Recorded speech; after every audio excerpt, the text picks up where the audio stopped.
I'm Reed Cowan live at San Francisco City Hall, where in my arms I've got something weighty and humbling, portions of the AIDS memorial quilt.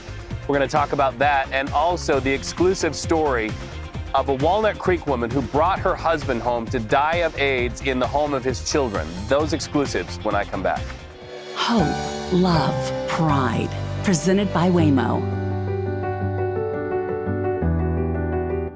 A familiar symbol of the AIDS epidemic is on display today as part of Pride Month. KPIX 5's Reed Cowan is live at San Francisco City Hall, where the AIDS memorial quilt is hanging outside for its 35th anniversary. Hey, Reed.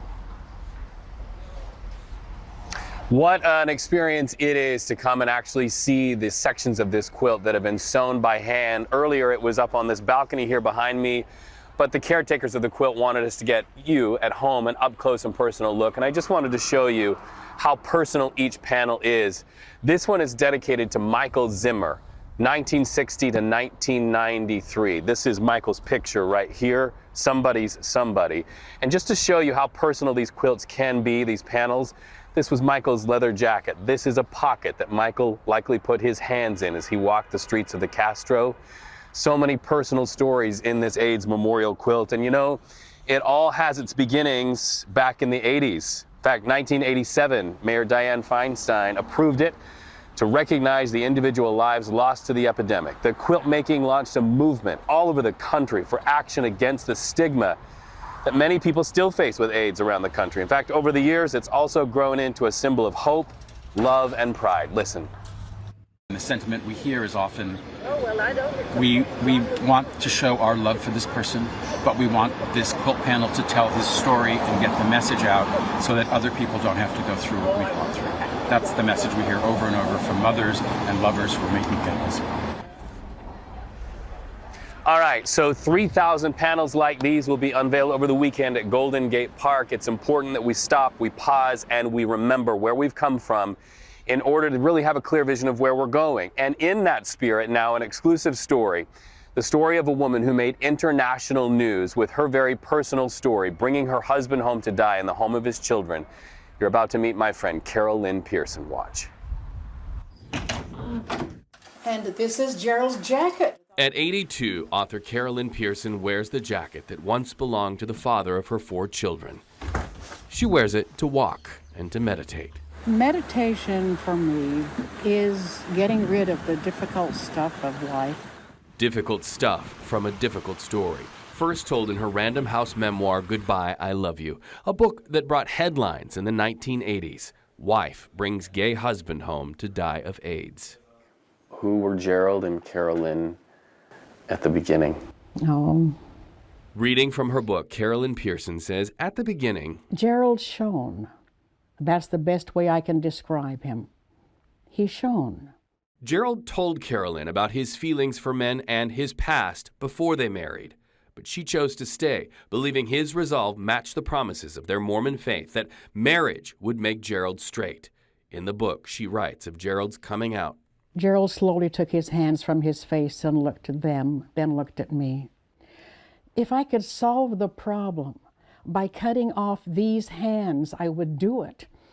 This is not just a physical thing. It involves all of me, all of my personality, all of my identity, even all my spirit. They tried, but the marriage ended. Gerald moved to the Castro, eventually contracting AIDS. In this very spot, where Lynn plays Mormon hymn, Oh My Father, Gerald died in the home of his children. At 1:30 in the afternoon on July 19th, Gerald stopped breathing. I was holding his hand. You can fly now, Gerald, I said. Oh, Gerald, now you can fly.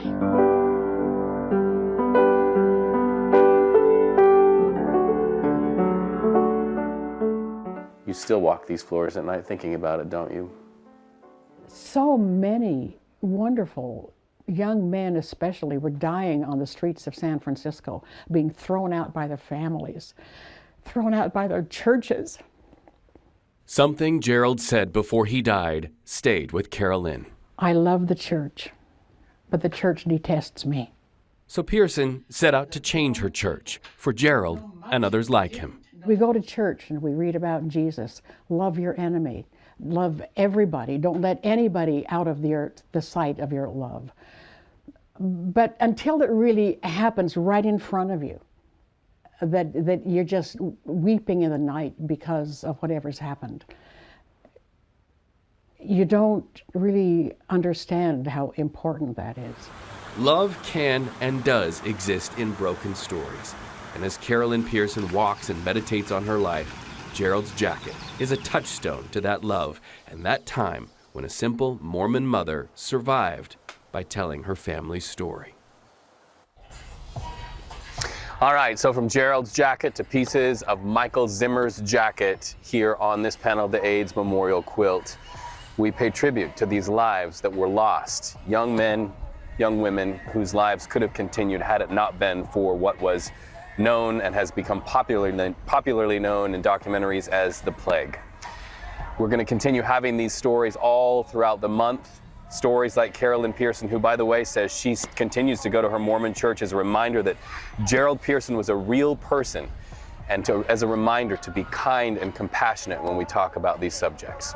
Live in front of San Francisco City Hall, I'm Reed Cowan. Now back to you. Yeah, thank you, Reed. Such powerful stories there. And you can catch all our stories this month on a special Pride section of our website. It's on the homepage at kpix.com.